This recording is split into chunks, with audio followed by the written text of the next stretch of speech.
তিনিদিনীয়া বৰ্ণাঢ্য কাৰ্যসূচীৰে ডিএফঅ কেন্দ্ৰীয় বিহু সমিতিৰ উদ্যোগত ৰঙালী বিহু উদযাপনৰ শুভাৰম্ভণি মঙলবাৰে পুৱা প্ৰায় 9 বজাৰ পৰা ঐতিহ্যমণ্ডিত ডিএফঅ ক্লাবত ডিএফঅ কেন্দ্ৰীয় বিহু সমিতিৰ উদ্যোগত 15, 26 আৰু 27 এপ্ৰিললৈকে তিনিদিনীয়া বৰ্ণাঢ্য কাৰ্যসূচীৰে শুভাৰম্ভ হৈছে ৰঙালী বিহু উদযাপন কাৰ্যসূচী।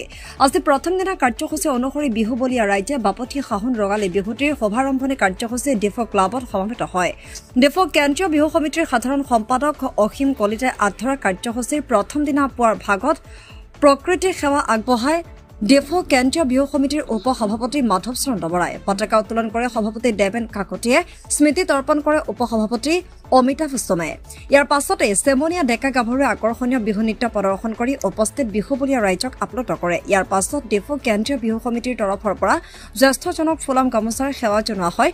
ইয়াৰ পাছত ক্ৰমে ক আৰু খ শাখাৰ প্ৰাইজমানি দুষ্মণি দাস আৰু অমিয়া বৰা সৰুণী চিত্ৰাংকন প্ৰতিযোগিতা অনুষ্ঠিত হয়। ডিএফঅ কেন্দ্ৰীয় বিহু সমিতিয়ে এইবাৰ 15 এপ্ৰিল, 26 আৰু 27 এপ্ৰিলত তিনিদিনীয়া কাৰ্যসূচীৰে বিহু উৎসৱ উদযাপন কৰিবলৈ লৈছে।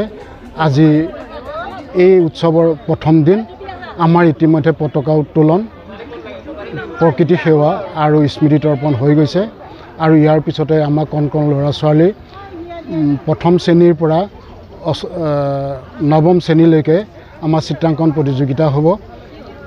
পুনৰ 26 তাৰিখে আমাৰ ইয়াত সামূহিক পতাকা উত্তোলন হ'ব। ইয়াত প্ৰায় 29টা অনুষ্ঠান প্ৰতিষ্ঠানে যোগদান কৰিব। এই সমন্বয়টো অতীতৰ পৰা এই ঐতিহ্যমণ্ডিত বিহু কেন্দ্ৰত চলি আহিছে।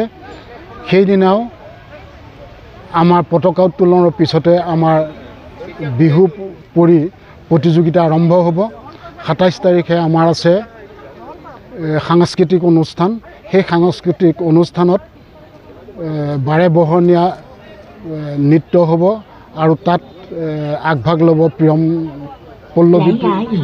পল্লৱী প্ৰিয়মে আৰু ৰাতি থাকিব, সন্ধিয়া থাকিব সাংস্কৃতিক সন্ধিয়া আৰু সেই সাংস্কৃতিক সন্ধিয়াত সুদীপ ৰঞ্জন মেধি আৰু নুৰি আলিচাই গীতৰ শৰাই আগবঢ়াব।